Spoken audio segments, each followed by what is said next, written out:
Alright, welcome back. Week 15 recap. I'm just going to run through a few of the highlights. Tony Romo throwing up 2 interceptions in the fourth quarter against the Packers. Led to a big comeback by the Green Bay Packers. They went at 37-36, led by Matt Flynn.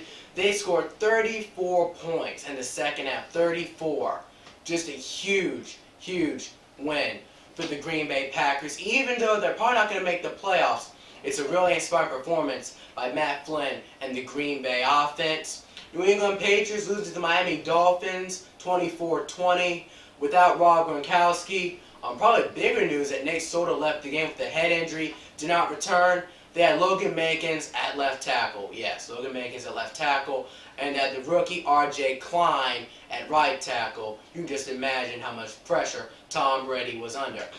Chiefs 56, Raiders 31. Jamal Charles, 5 touchdowns, 4 receiving, 1 rushing.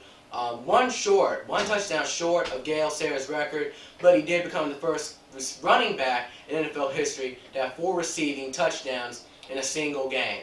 Bears-Browns. Bears win at 38-31 in Jay Cutler's first game back. But the Bears only got the win. They got a moral win. They held Josh Gordon just 2 catches for the first almost 4 quarters. He didn't get a touchdown, so the game was pretty much won with 37-yard streak past Tim Jennings late in the 4th.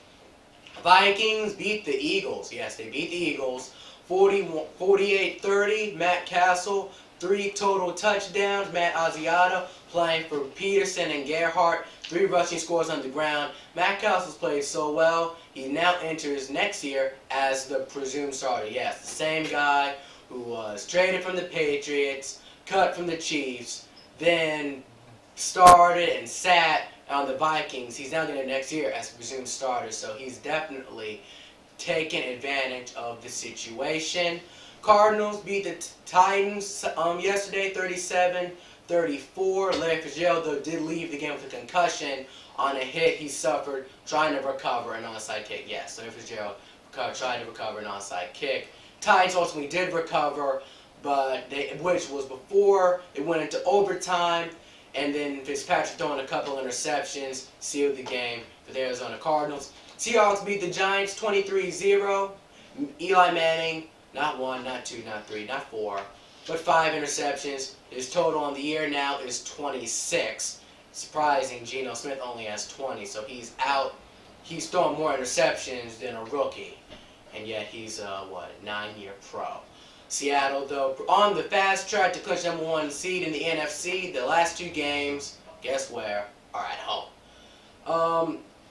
Outside of that, Detroit and Ravens play tonight on Monday Night Football. Detroit, Calvin Johnson, Reggie Bush going up against the Ravens offense led by whoever decides to catch the ball that day. Ravens, though, they have done pretty well on defense this year despite the losses of Ray Lewis and Paul Kruger and Ed Reed. After that 7-touchdown game they allowed to Peyton Manning, they only gave up 2 touchdowns in the next 3 weeks. So they've definitely improved. Elvis Dumerville and Terrell Suggs have combined for over 20 sacks on the year. So they've definitely formed a very fearsome duo. But the Raven offensive line will be going up against Ndamukong Suh and Nick Fairley tonight. Don't expect much running room for Ray Rice. Probably don't expect a lot of time for Joe Flacco to throw the ball. For the Ravens defensively, this doesn't look like much of a game for them. They're going up against the Giants of Detroit. Calvin Johnson 6'5", Pettigrew 6'7", Fourier 6'5", and I believe Nate Burleson, he's another 6'3", so just huge guys on the Detroit Lions. Ravens corners and safeties 5'10", 5'11". I believe Darius Webb's 5'9" or so. So definitely a bunch of small guys going against these huge guys, the Detroit Lions. And then don't forget Reggie Bush coming out the backfield. Darryl Smith, though, in place of Ray Lewis, has over 100 tackles on the year. So he's definitely taken the role of Ray Lewis pretty nicely. Pittsburgh beating Cincinnati last night, 30-20. Antonio Brown receiving and return touchdown. They knocked out the punter Kevin Huber on a big hit on the touchdown by Antonio Brown. He's out for the year, so they might get a punter off the street or keep Mike Nugent as the punter, which I doubt happening, considering on Antonio Brown's punt return touchdown, Mike Nugent was the one punting. Outside of that, Jake Cutler had a pretty good game in his first game back. Threw a couple interceptions, but did throw another couple of touchdowns. So he definitely balanced his game out. Struggled early, finished strong, including a big catch by Alshon Jeffrey late in the second half over to Cleveland Browns. New Orleans Saints losing to the St. Louis Rams 27-16. Breeze on just over 200 yards for the entire game, and he did throw 2 interceptions in the first quarter, shutting down Jimmy Graham. For the AFC playoff picture, Broncos and Patriots number 1 and 2, Colts number 3, Bengals number 4. Forgive me, Bengals 3, Colts 4. Colts did clinch the AFC South. Chiefs at 5, and then Dolphins at 6. Ravens play tonight. We're going to see if the Ravens can get back in it. Chiefs, though, do have the potential to clinch the number 1 seed if the Broncos were to lose another game and the Chiefs were to win out. The Broncos end the season with the Texans and Raiders. And while those games may not seem like much, they could definitely be a trap for the Denver Broncos if say the Texans or Raiders were to bring a really good game. And the Raiders put up 31 points on the Chiefs yesterday, so they might be able to do something with the Broncos. And the Texans, they're just a mess, but they have definitely shown some heart at times this year. I believe last month on Sunday Night Football, he went up 24-0 against the Colts. Case Keenum over 200 yards and 3 touchdowns in one half, all to Andre Johnson. So they definitely have some star power and can score pretty quickly when they want to. This week, some big playoff matchups, big playoff deciding matchups. Panthers and Saints. Saints beat the Panthers at home a few weeks ago. Panthers now trying to get revenge. They play in Carolina, so this definitely could be a change. This could definitely be a different outcome. Saints, they lose at home. Well, they haven't lost at home, but they definitely lose on the road.